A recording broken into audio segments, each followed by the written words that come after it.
Le paège a joué un rôle indéniable en termes de conversion professionnelle chez les jeunes.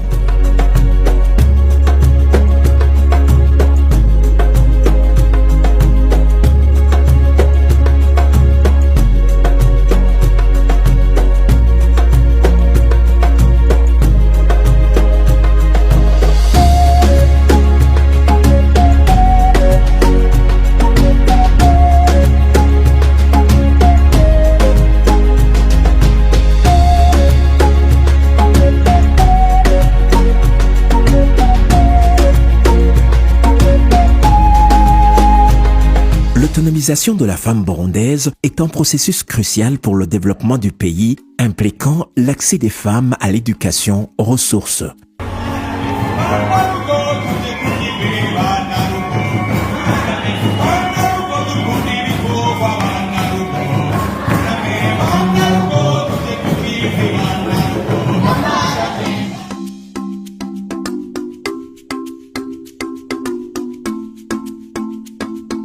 La justice est l'un des instruments de mesure de la tranquillité d'un pays. C'est ainsi que dès son arrivée au pouvoir, Son Excellence, le Président de la République, a mis ce secteur dans le collimateur de son œil de magistrat suprême et partant d'inspecteur suprême de la bonne marche de l'État. C'est dans ce souci de redorer l'image de la justice burundaise que plusieurs textes, instruments et documents ont été produits ou mis à jour.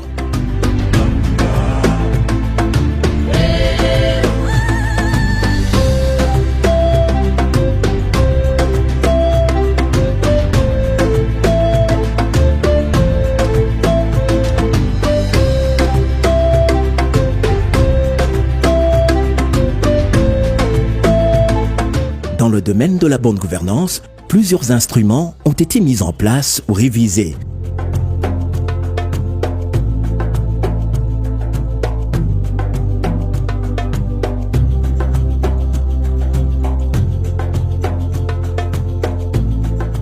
Une première dans l'histoire des nations, le monde a assisté pour la première fois en défilé des candidats indépendants et des partis politiques à l'unisson avec les membres de la Commission électorale nationale et indépendante, CENI, au lancement officiel de la campagne électorale par le chef de l'État burundais, Son Excellence Evariste Ndayishimiye. C'est un signe fort d'unité nationale et de maturité démocratique au Burundi.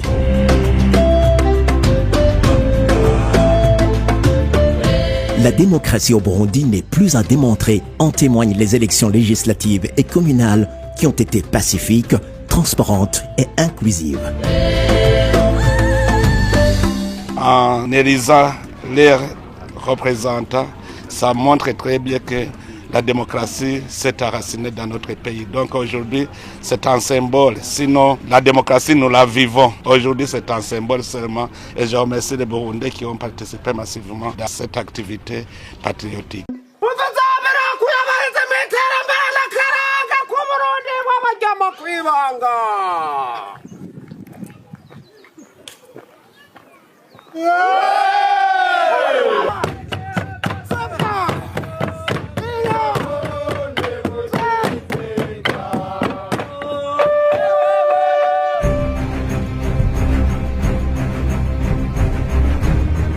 Dans le domaine de la coopération internationale, le président Ndayishimiye a redoré l'image du Burundi par la coopération gagnant-gagnant entretenant des relations diplomatiques fondées sur le respect mutuel.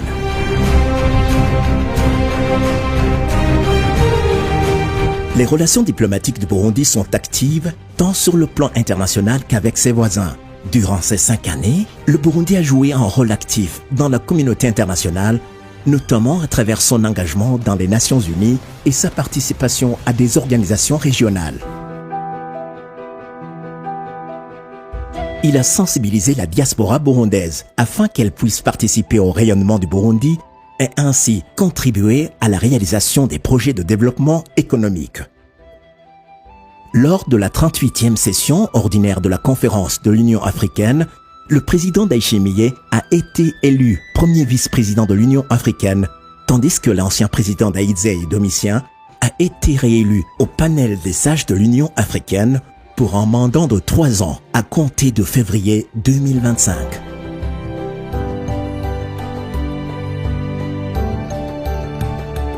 reconnu pour son expérience et sa sagesse dans la restauration de la paix et la sécurité. Son Excellence Évariste Ndayishimiye a été nommé en date du 17 juillet 2025 envoyé spécial pour le Sahel par son Excellence João Lourenço, président de l'Angola et président de l'Union africaine.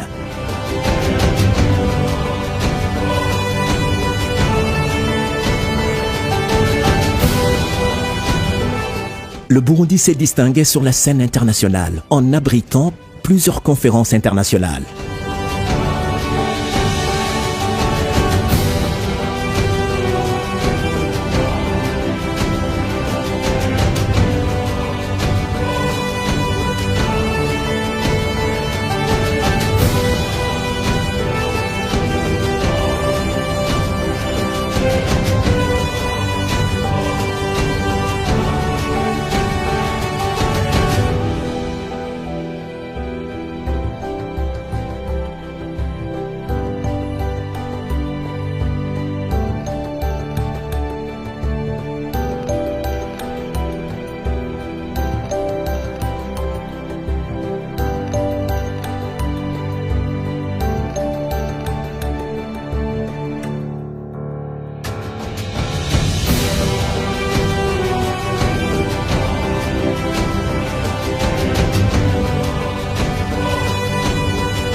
Le Burundi s'est doté d'un stade répondant aux normes internationales dénommé Stade Intwari.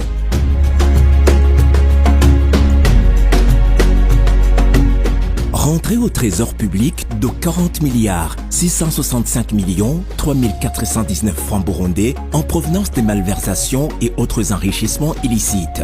Ces fonds ont été affectés dans la construction des infrastructures publiques telles que le stade Intwari, le palais présidentiel de Kirundo, etc.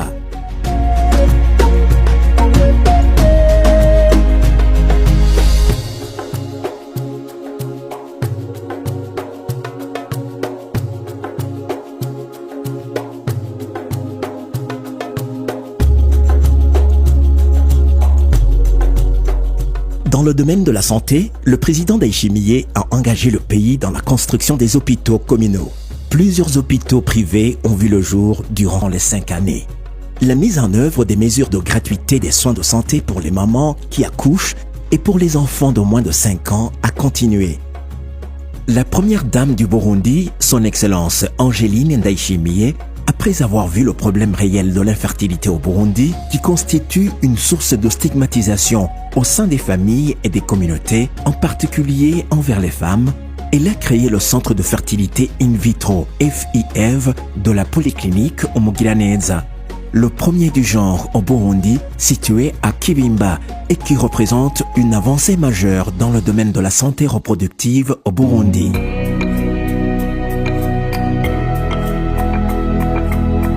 Ndakira, sinandura, kandi sinanduza. Je guéris, je n'attrape pas et je ne contamine pas. C'est une campagne mise en œuvre par le gouvernement burundais qui a été une portion magique pour la lutte contre la pandémie Covid-19.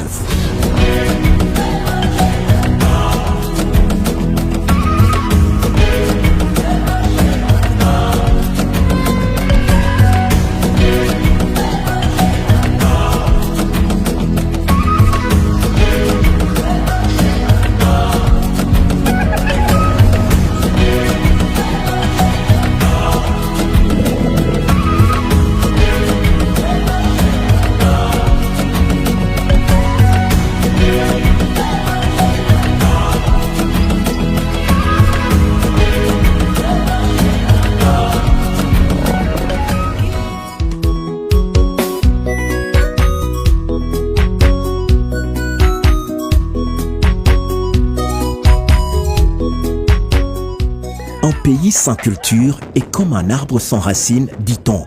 La coutume et la tradition burundaise ont été considérées et cela a redoré l'image du pays.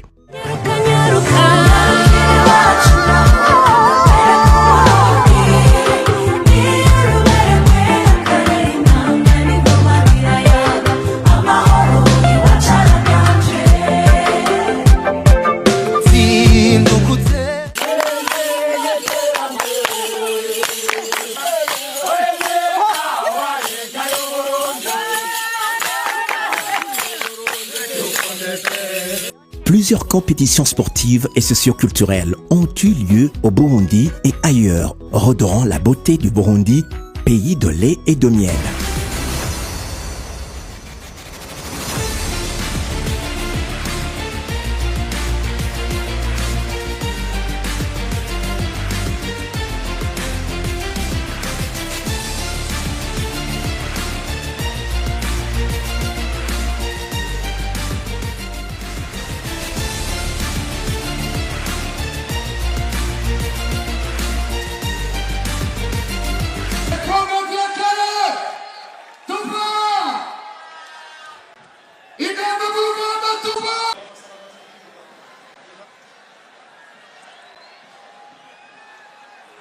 Nimero zine tera igitsindo ca mbere mu gihe umukinyi wa Vietel w'inyuma yagiye gufata umupira arawanjanjwa ko.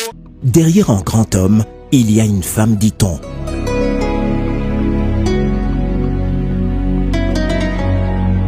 La première dame du Burundi a toujours accompagné le président de la République dans plusieurs activités de développement. Elle félicite souvent et encourage les initiateurs des différents projets qui contribuent au développement du pays. Dans les objectifs de l'OPEDAD Burundi et de la Fondation Bonne Action au Mugiraneza, qu'elle représente légalement, figure la promotion du développement des jeunes et des femmes. Son Excellence Angeline Ndayishimiye, première dame du Burundi, octroie des aides et vient souvent en appui aux différents milieux socio-culturels et professionnels. Son Excellence Angeline Ndayishimiye, une femme digne de son nom, un bon samaritain à la burundaise, humble femme leader, toujours prêt à servir, en cœur plein d'amour et de beauté derrière un fervent chrétien. Son Excellence Évariste Ndayishimiye, président de la République du Burundi, pays de lait et de miel au cœur de l'Afrique.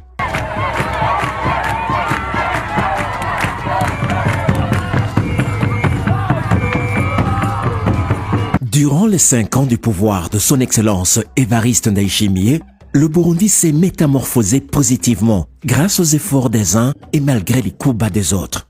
Lentement mais progressivement, on se rend compte que de petits centres urbains sont nés, que quelque chose de grandiose s'est réalisé sur le plan communal, provincial et national. Le quartier Kamenge, jadis appelé Bidonville, aujourd'hui c'est un centre commercial avec des maisons en étage.